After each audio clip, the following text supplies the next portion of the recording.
ये तीन marginal auxiliaries हैं, नीड, डेयर और यूज टू। अब ध्यान से सुनो, एग्जामिनर जब एरर बनाता है तो वो नीड और डेयर दोनों को आधी बार तो मेन वर्ब बना के दे देगा और आधी बार मॉडल बना के दे देगा। सबसे बड़ी समस्या जो बच्चे को है वो यही है कि मुझे पता कैसे लगेगा मेन वर्ब है या मॉडल है। वैसे तो कॉन्सेप्ट या रीडिंग से पता लग जाता है, जिसको नहीं पता लग पाए उसको शॉर्टकट दे रही हूं। जहां पे भी नीड और डेयर मॉडल होंगे आपको सेंटेंस में इनके बिल्कुल साथ या तो नॉट दिखेगा या फिर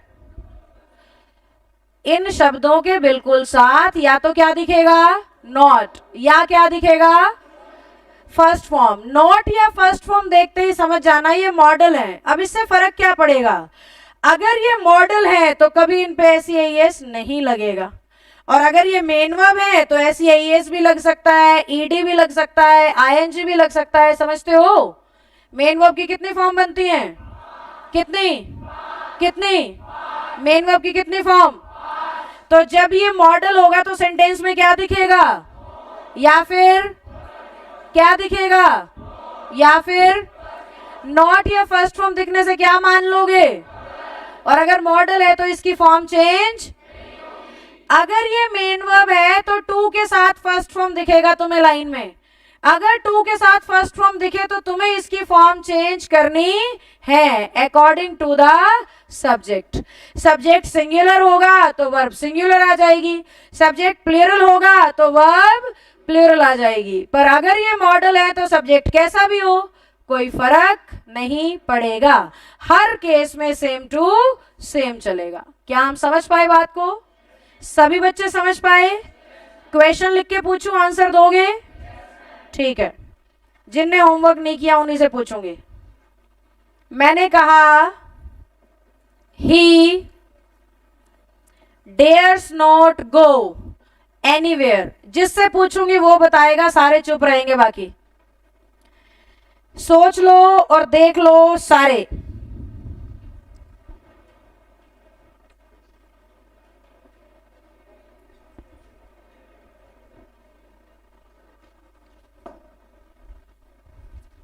सोच लिया, आंसर दे दीजिए आप। फोर्थ बेंच पे सेकंड बॉय, आज का ही कॉन्सेप्ट है, मैं पहचानती हूं आप नए बच्चे हैं, खड़े हुए, पर आज के ही कॉन्सेप्ट को बताया जा सकता है।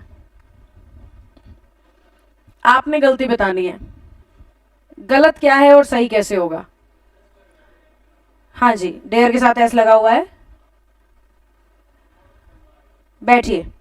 बच्चा कह रहे हैं डेयर के साथ एस लगा हुआ है, मॉडल फॉर्म में आना चाहिए, और मॉडल फॉर्म से हमारा मतलब क्या है, तो सही सेंटेंस बनेगा he dare not go anywhere.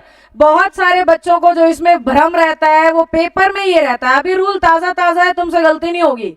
Exam में क्या गलती होती है, उसे लग रहा है ही सिंगुलर सब्जेक्ट है तो वर्ब तो सिंगुलर ही लगी हुई है, डेयर्स सही है, पर वर्ब सिंगुलर तब मानोगे ना जब मेन वर्ब होगी। ये शब्द यहाँ पे मेन वर्ब है ही नहीं, ये किसका काम कर रहा है, मॉडल का, और मॉडल का काम कर रहा है तो सब्जेक्ट के हिसाब से कोई बदलाव नहीं होगा। कभी कैन पे एस देखा है, कभी शुड पे ING देखा है, कभी कुड पे ED देखा है, कुडिड, शुडिंग, कैंस नहीं ना, क्योंकि वो मॉडल है, सब्जेक्ट के अनुसार बदलने की कोई जरूरत नहीं है।